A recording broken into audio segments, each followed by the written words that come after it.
Baik, Assalamualaikum warahmatullahi wabarakatuh. Perkenalkan, nama saya Claudia Cynthia Bella dengan NPM 2478240. Saya merupakan mahasiswi dari Politeknik Negeri Lampung, jurusan Teknologi Informasi, Prodi Teknologi Rekayasa Internet. Pada video kali ini, pada hands-on kali ini, saya akan membuat video terkait kuis dari mata kuliah analisis data untuk TI, yang dimana pada kuis ini sendiri itu memiliki tahapan-tahapannya. Nah, pada tahap pertama di sini kita akan pembukaan ya. Pembukaan. Di sini saya akan mempraktekkan proses data cleaning dan statistik deskriptif menggunakan dataset Ames Housing. Nah, dataset ini berisi data penjualan rumah di kota Ames, Iowa, Amerika Serikat yang mencangkup berbagai variabel seperti ukuran tanah, tipe bangunan, kualitas rumah, lokasi, lingkungan, hingga harga jual rumah.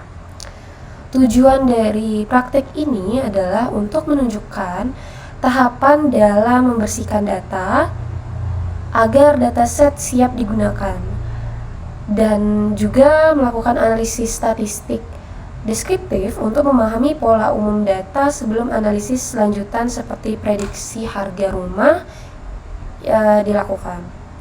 Nah, proses ini saya lakukan di Colab ya, saya jalankan di Google Colab. Karena Colab memungkinkan kita menjalankan kode Python langsung di cloud tanpa perlu instalasi tambahan dan mendukung library analisis data seperti Pandas, NumPy, Matplotlib, dan Seaborn. Oke, kita lanjut ke tahap 2 ya. Di sini tujuannya untuk menyiapkan lingkungan kerja dan memuat dataset. Nah, saya sendiri sudah menuliskan skripnya ya, Pythonnya. Nah, pada tahap 2 ini, tapi tentunya akan saya jelaskan ya.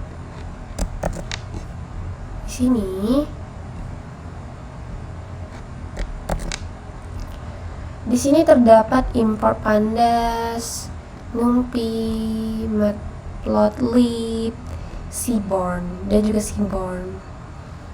Nah, kan keseringan kita itu menggunakan import Pandas. Kenapa sih? Apa alasannya gitu? Saya memilih import Pandas ini dikarenakan alasannya itu karena library ini tuh sangat efisien untuk kita pakai ya, untuk kerja dengan data berbentuk tabel atau data frame, terus membaca CSV,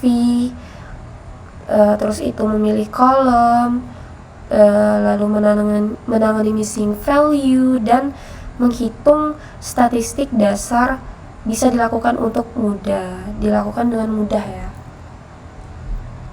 Nah, NumPy itu dipakai sebagai berbasis perhitungan numerik yang cepat. Nah, kalau Matplotlib ini dan Seaborn, dia ini dipakai untuk visualisasi. Kalau Matplotlib itu sebagai fondasi dan Seaborn untuk membuat plot yang lebih informatif dan tampak rapi. Nah, saya juga membersihkan nama kolom supaya mudah dipanggil kode tanpa spasi atau huruf besar atau kecil yang mengganggu gitu ya. Jadi dia ini Matplotlib ini dia sebagai fondasi, dan Seaborn ini untuk membuat plot yang lebih informatif dan tampak rapi gitu. Itu ya. Sini kita jalanin. Tentunya dia akan minta file, kita masukin file Ames Housing. Sini ya, udah kita download.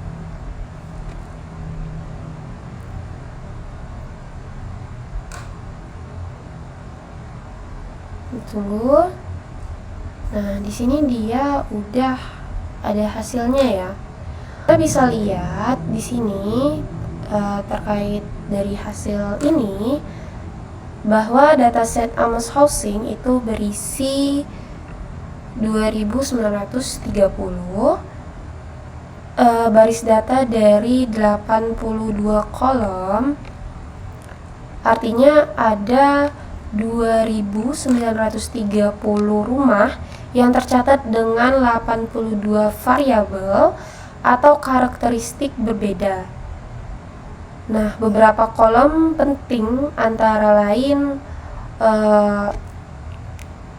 itu lot area untuk luas tanah, terus overall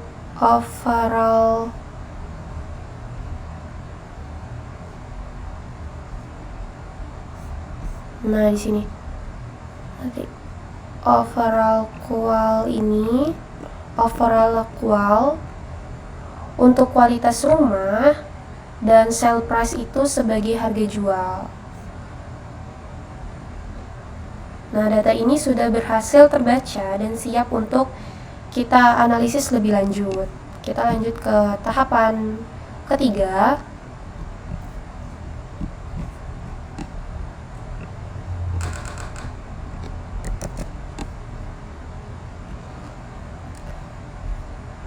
Tahapan ketiga ini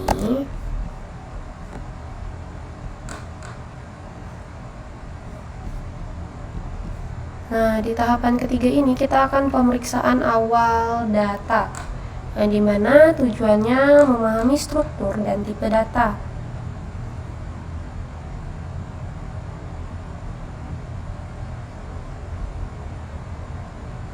Sini ya. Oke. Nah, di sini. Nah, pada output dari tahap 3 ini sendiri, yang pertama itu struktur datanya. Nah, dari hasil devinfo, teman-teman, terlihat bahwa dataset itu memiliki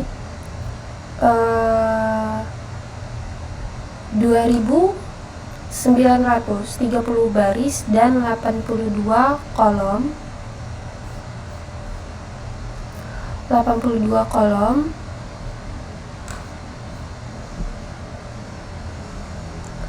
Nih, 2 kolom artinya 2930 data rumah dengan 82 variabel yang menjelaskan karakteristik tiap rumah. Nah, fitur kuantitatif numeriknya, kolom dengan tipe data INT 64 itu INT 64 atau float 64 termasuk ke dalam fitur kuantitatif karena berisi angka yang bisa dihitung secara matematis. Contohnya itu dia di sini banyak ya. Ini nih, ada lot area itu untuk luas tanah, ada overall qual itu kualitas rumah dalam skala 1 sampai 10, ada year built itu tahun rumah dibangun, serta ada sale price, teman-teman. Mana sini sale price? Nah, ini terakhir sale price. Serta ada sale price itu untuk harga jual rumah. Nah, variabel ini bisa dianalisis menggunakan statistik seperti mean, median, terus standar deviasi, dan sebagainya. Itu yang ketiga, ada fitur kualitatif atau kategorial. Kolom dengan tipe data objek adalah fitur kualitatif karena berisi teks atau kategori. Contohnya nih ya, objek. Contohnya itu ada, kita cari di sini. Ini dia ada Amazoni, itu untuk tipe zona perumahan. Ada street, ini dia untuk jenis jalan. Lalu ada Negibor, ini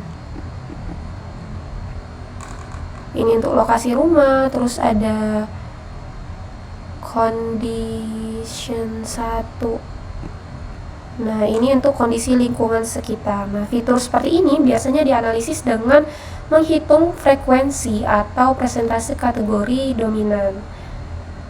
Nah, terkait kolom dengan missing data atau tipe tidak sesuai, nah, beberapa kolom seperti lot frontage atau alley atau polkey dan fence itu menunjukkan jumlah data non-null. Yang bagian data type non-null itu ya, yang saya sebutkan tadi. Maaf kalau typo.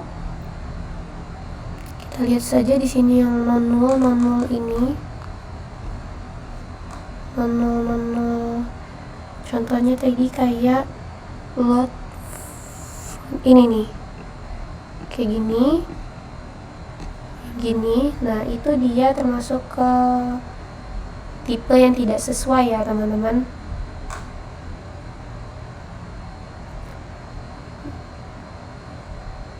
Nah, selain itu, penting juga untuk memastikan angka tidak disimpan sebagai string. Misalnya kalau kolom harga rumah itu sale price itu terbaca dengan teks objek, maka fungsi statistik seperti main tidak bisa digunakan dan hasil analisis akan salah. Sini kita akan lanjut ke tahapan 4, teman-teman. Salah, kita tambah kode.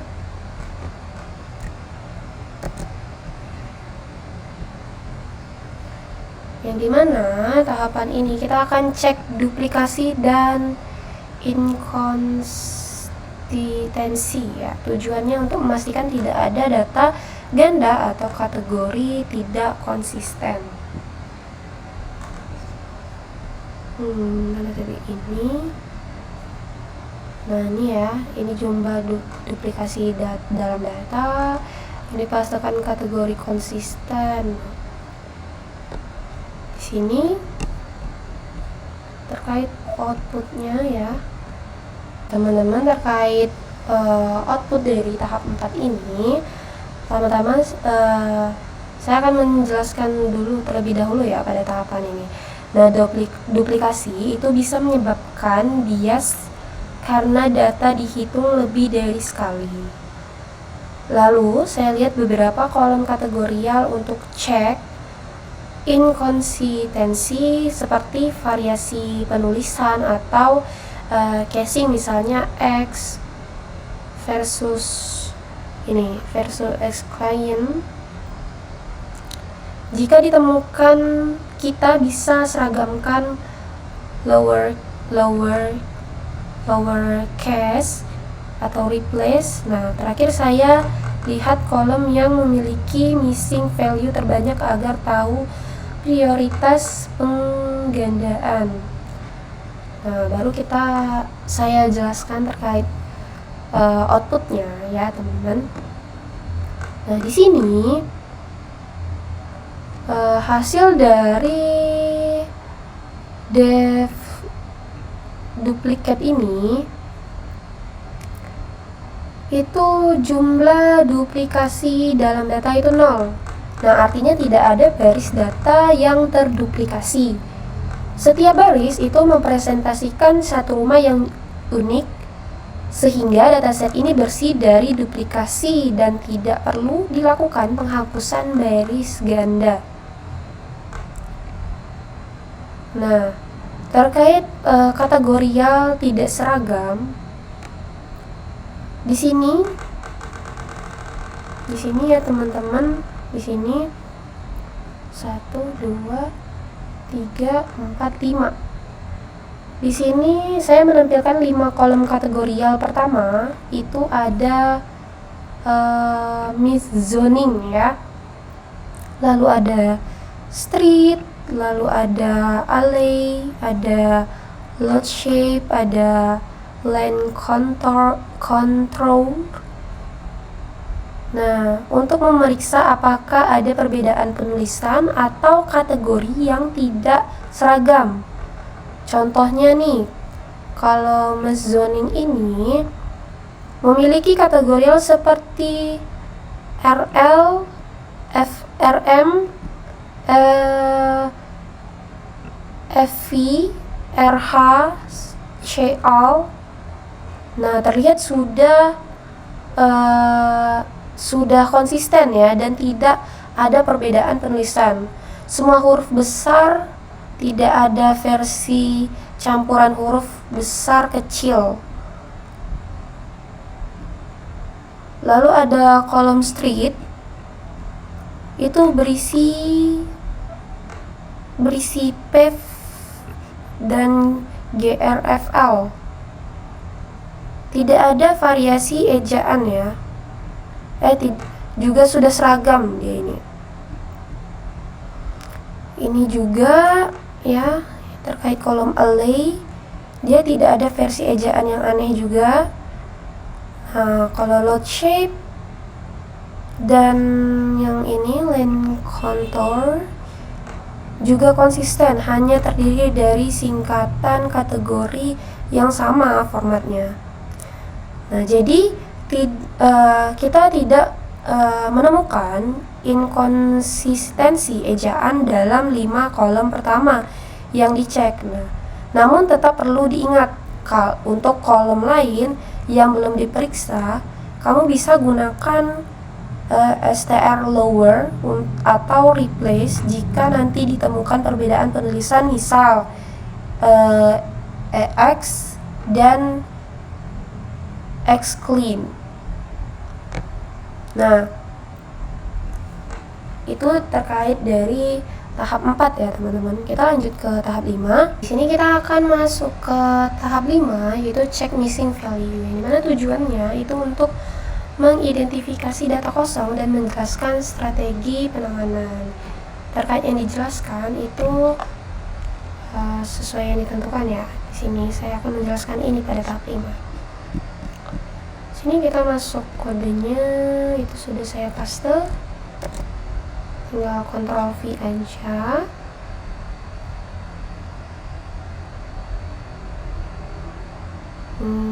Udah. Di sini saya memeriksa apakah dataset Ames Housing ini memiliki missing value atau data kosong. Nah, hasil visualisasi yang terlihat di layar ini teman-teman, adalah heat map dari nilai kosong dalam dataset. Nah, setiap garis vertikal mewakili satu kolom dan setiap garis horizontal mewakili baris data rumah. Pada awalnya ada beberapa kolom yang memiliki banyak nilai kosong berdasarkan hasil Dev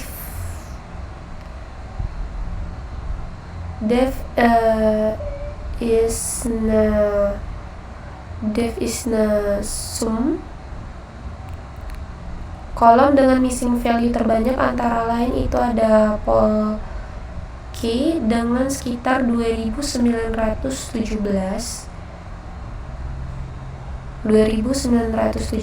ya teman-teman. Nilai kosong artinya hampir semua rumah tidak memiliki kolam renang. Nah, mix feature dengan lebih dari 2800 nilai kosong menunjukkan fitur tambahan seperti gudang atau lapangan tenis jarang tercatat. Nah, Ale dan French juga memiliki lebih dari 2000 nilai kosong karena tiap semua rumah memiliki gang belakang atau pagar. Nah, setelah mengetahui kolom mana yang banyak kosong, saya melakukan pengisian data. Nah, dengan dua metode berbeda disesuaikan dengan jenis datanya. Nah, untuk kolom numerik saya isi dengan median karena median itu lebih stabil dan tidak terpengaruh oleh outlier. Misalnya jika ada satu rumah yang sangat mahal, nah nilai ekstrim itu tidak akan mempengaruhi median secara signifikan. Sementara untuk kolom kategorial saya isi dengan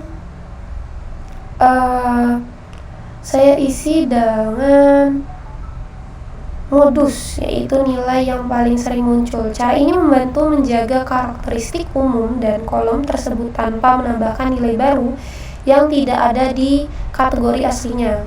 Nah, setelah proses pengisian selesai, hasil headlamp yang terlihat sekarang berwarna gelap seluruhnya, artinya tidak ada lagi data yang hilang. Hal ini juga dikonfirmasi oleh hasil pemeriksaan total missing value yang menunjukkan ini dia sudah 0 ya. Dengan begitu dataset Ames Housing sekarang sudah bersih, lengkap, dan siap digunakan untuk tahap analisis statistik berikutnya. Coba di sini ya, kita coba aja ini. Kan tadi kita nggak tahu ya. Cuma tambah kode.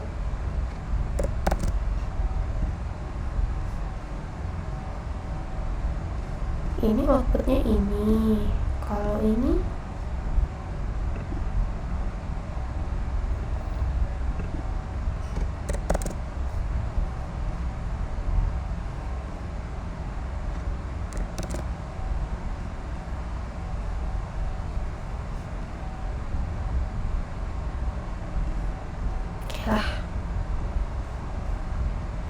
kita lanjut ke tahap 6. Nah, di sini kita masuk ke tahap 6, yaitu terkait statistik deskriptif kuantitatif. Tujuannya untuk menggambarkan data numerik secara ringkas yang dijelaskan terkait ini. Kita ke sini, kita tambahkan kode. Sini sudah saya ini ya. Nah, saya akan menjelaskan ya. Nah, teman-teman, dari main ini menunjukkan rata-rata nilai dari kolom tersebut. Misalnya Lotrea ini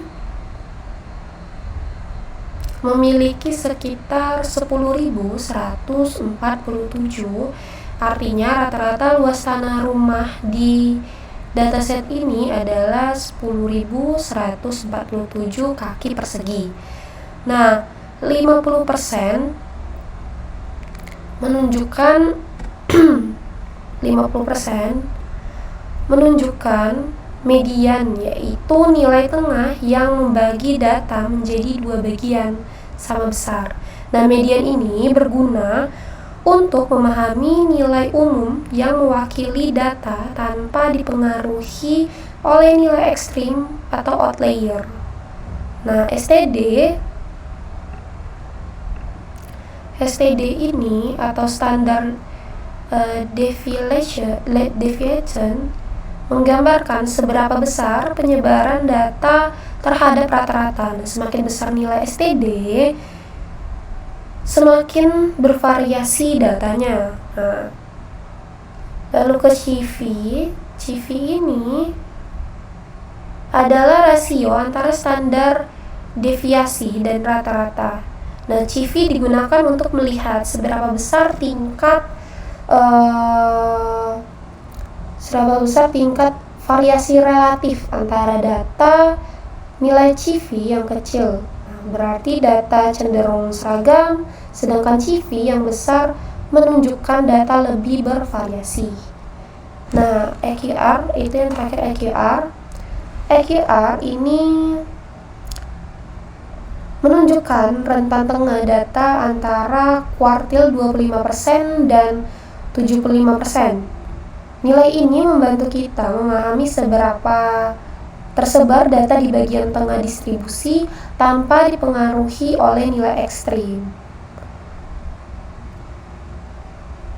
Contoh interpretasinya misalnya pada kolom ini, teman-teman, kita ambil ini, rata-rata nilainya adalah 6,09 dengan CV sekitar 0,23. Artinya kualitas keseluruhan rumah rata-rata berada pada level 6 dari skala 1 sampai 10, dan variasinya cukup rendah karena CV kecil, berarti sebagian besar rumah memiliki kualitas yang hampir sama. Nah, sedangkan untuk kolom Lotrea ini M-nya itu sekitar 10.000 ini ya,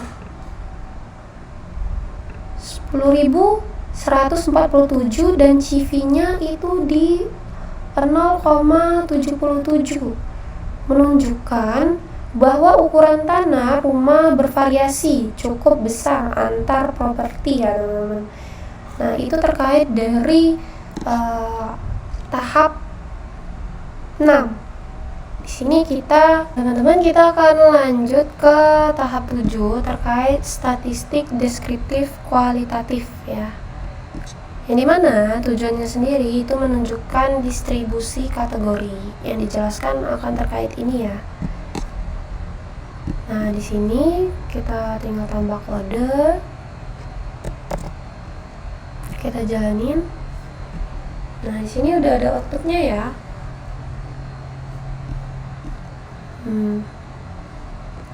Di sini teman-teman, setelah menganalisis data numerik, sekarang kita beralih ke analisis statistik deskriptif ya untuk data kategorial. Nah, data kategorial adalah kolom yang berisi teks atau kategori seperti tipe jalan, bentuk lahan, atau zona perumahan. Nah, di tabel ini sendiri itu terdapat 3 informasi utama yang ditampilkan untuk setiap kolom, yaitu ada frekuensi, ada persentase, ada kategori dominan ya. Jadi ada 3. Nah, kita bahas di frekuensi dan persentase ya. Nah, frekuensi itu menunjukkan berapa kali kategori paling sering muncul dalam setiap kolom. Misalnya pada kolom mesh zoning ini dia di 2273 ya, 2273. Nilai paling sering muncul di RL ya, dengan frekuensi 2273. Nah, persentase menunjukkan proporsi kemunculan kategori tersebut terhadap seluruh data dalam persen. Contohnya, RL muncul sebanyak 77 ya. Ini RL 77%, 77,6 dari total 2.930 rumah. Artinya mayoritas rumah berada di zona residential low density atau zona perumahan kepadatan rendah. Nah, contoh lain pada kolom street. Nah, kategori kategori PAVE, aduh dia ke copy semua ya. Kategori PAVE memiliki frekuensi 2918 atau 99,5. Artinya hampir semua rumah di dataset ini memiliki jalan beraspal. Nah, variabel atau kategori dominan menunjukkan kategori yang paling sering muncul modus dalam setiap variabel kategorial. Nah, ALEI kategori dominan GRFL artinya sebagian rumah besar gang di belakang rumah bertipe kerikil. Nah, kalau lane contour itu kategori dominan LFL, menunjukkan sebagian besar rumah berada di lahan datar. Nah, kalau ini utilitas, nah dia di ALPUP, artinya hampir semua rumah memiliki akses hampir semua rumah itu memiliki akses penuh ke fasilitas umum seperti listrik, air, dan gas. Nah, makna terhadap konteks data, hasil ini memberikan gambaran umum tentang karakteristik lingkungan perumahan di dataset Ames Housing ini ya. Nah, sebagian besar rumah itu berada di zona residential low density dengan jalan beraspal dan lahan datar. Nah, artinya mayoritas rumah di Ames memiliki akses fasilitas publik lengkap dan berada di lingkungan perumahan yang relatif seragam. Hal ini menggambarkan bahwa data rumah dalam dataset ini didominasi oleh area suburban dengan kualitas infrastruktur yang baik tentunya. Baik, kita akan masuk ke tahap 8, yaitu terkait visualisasi data. Ini merupakan tahap praktek kita yang terakhir, yaitu tujuannya untuk memperjelas distribusi dan hubungan antar variabel. Terkait yang dijelaskan akan yang saya jelaskan. Sini kita masuk ke kode. Sudah saya copy ya tadi. Kita jalanin.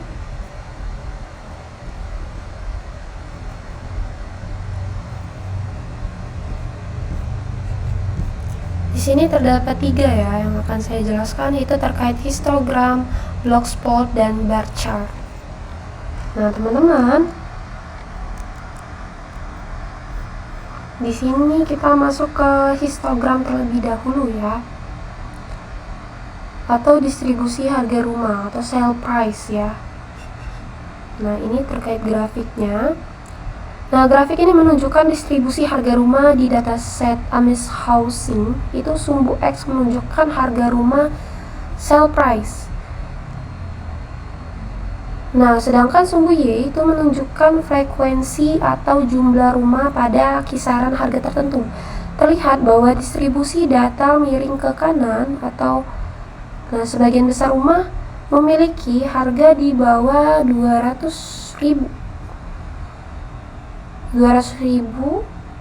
sementara hanya sedikit rumah yang memiliki harga lebih dari harga lebih tinggi ya, hingga 700 ini dia sedikit. Nah, kita kaitkan dengan statistik deskriptif.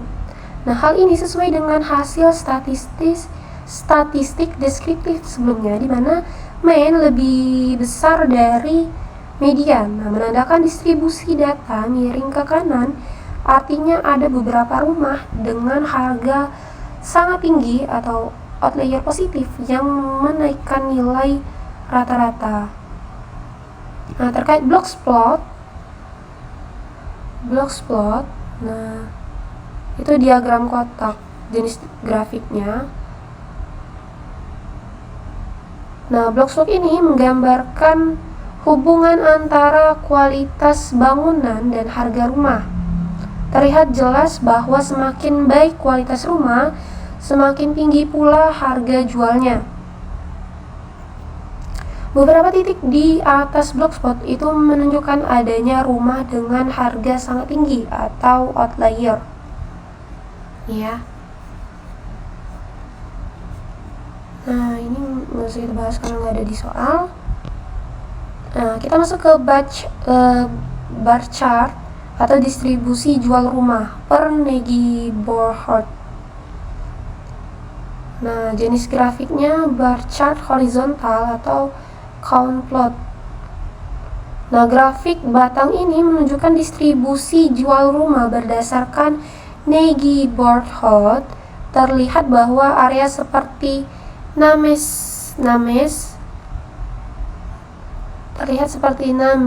dan Collier memiliki jumlah data paling banyak, sedangkan wilayah lain relatif sedikit. Nah, ini berarti data penjualan rumah di dataset ini lebih banyak berasal dari kawasan perumahan utama di Ames. Nah, dari ketiga visualisasi ini, teman-teman, bisa disimpulkan bahwa harga rumah sangat dipengaruhi oleh kualitas bangunan dan lokasi. Nah, distribusi data yang miring ke kanan juga menunjukkan adanya beberapa rumah dengan harga jauh lebih tinggi dibanding rata-rata. Nah, itu terkait dari tahap 8. Nah, tahap 9 ini kita akan ringkasan dan penutupan. Tujuannya untuk menegaskan pemahaman dan insight akhir ya. Nah, di tahap 9 ini sendiri, teman-teman, di sini kita pertama itu data dibersihkan dari duplikasi dan missing value telah diisi. Nah, median untuk numerik, modus, dan untuk kategorial. Yang kedua ada statistik deskriptif, itu menunjukkan sebutkan hasil penting dari sell price, median, CV, EQR tadi ya, ganti dengan angka yang kita dapat ya. Nah, jika mean itu jauh lebih besar dari median, nah kita sudah jelaskan ya. Terus yang ketiga itu terkait visualisasi, itu memperkuat temuan statistik ya. Tadi juga udah kita jelaskan, histogram menunjukkan apa dan Blogspot itu tadi apa, udah kita jelasin. Nah, kesimpulannya ini semua data sudah siap untuk analisis lanjutan seperti pembuatan model regresi untuk memprediksi harga rumah. Terima kasih ya. Sudah saya rasa cukup itu saja yang dapat saya sampaikan. Bila ada kurang saya mohon maaf. Saya akhiri. Wassalamualaikum warahmatullahi wabarakatuh.